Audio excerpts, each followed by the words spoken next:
లలితా సహస్రనామ స్తోత్రం సాక్షాత్తు లలితాదేవి యొక్క అనుగ్రహం చేత, ఆమె యొక్క ఆజ్ఞ చేత వసిన్యాది దేవతలు పలికితే ఈ స్తోత్రం ప్రచారంలోకి వచ్చింది.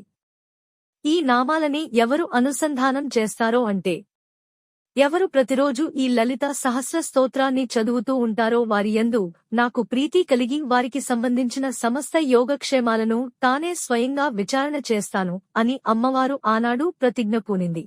కాబట్టి కలియుగంలో మనకి లలిత సహస్రనామం వంటి సహస్రనామ స్తోత్రం లభించడం కేవలం భగవంతుని యొక్క కృపాకటాక్షం.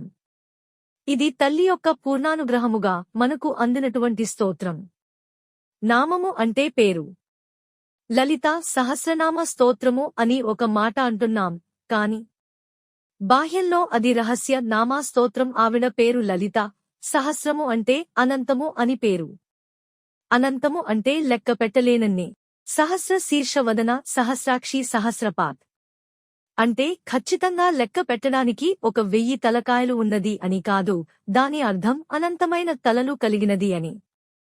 ఒక రూపం ఏర్పడితే ఆ రూపాన్ని గుర్తుపట్టి పిలవడానికి ఒక నామం అవసరం. మనసుతో పలకాలి. లలితా సహస్రనామ స్తోత్రం చదవడం అంటే కొన్నాళ్లకి నోటికి వచ్చేసి అప్పచెప్పేయడము కాదు. లలితా సహస్రనామ స్తోత్రం చదివేటప్పుడు ఒక్కొక్క నామం చెప్తున్నప్పుడు ఒక్కొక్క గుణం ప్రకాశించినటువంటి కారణం చేత మననస్సును హత్తుకుని నిలబడిపోవాలి.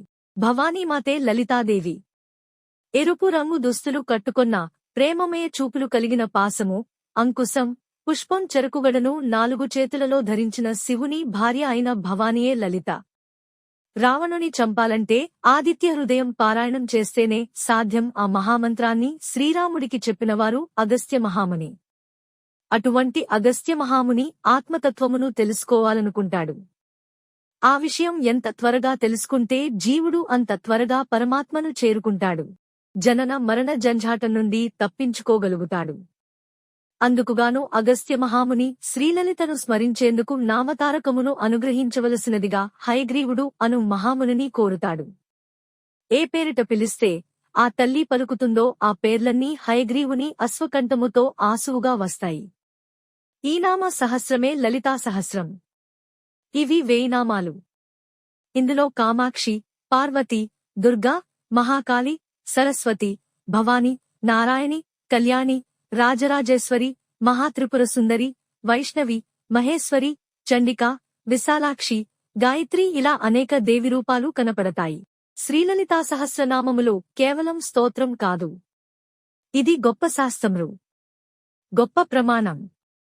ఈ 1000 నామాలు 183 శ్లోకములలో చెప్పబడినవి.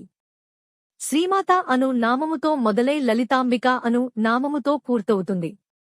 విడివిడిగా చదువుతే ఓం శ్రీమాత్రే నమః అని చదవాలి.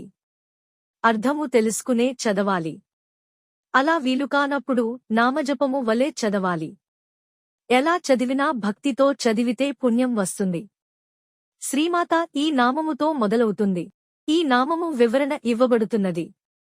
శ్రీమాత శ్రీదేవి మాతృమూర్తి అయి సృష్టికి కారకురాలైనది. తల్లి, తండ్రి, గురువు రూపములో ఉన్నది. శ్రీ అంటే లక్ష్మి. మాతృ సహజమైన మమకారం అందిస్తుంది.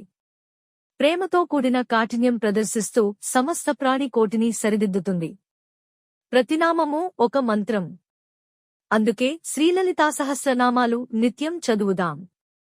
ఇంతకు మించిన ఆనందం మరొకటి ఉండదు. ఓం శ్రీమాత్రే నమః.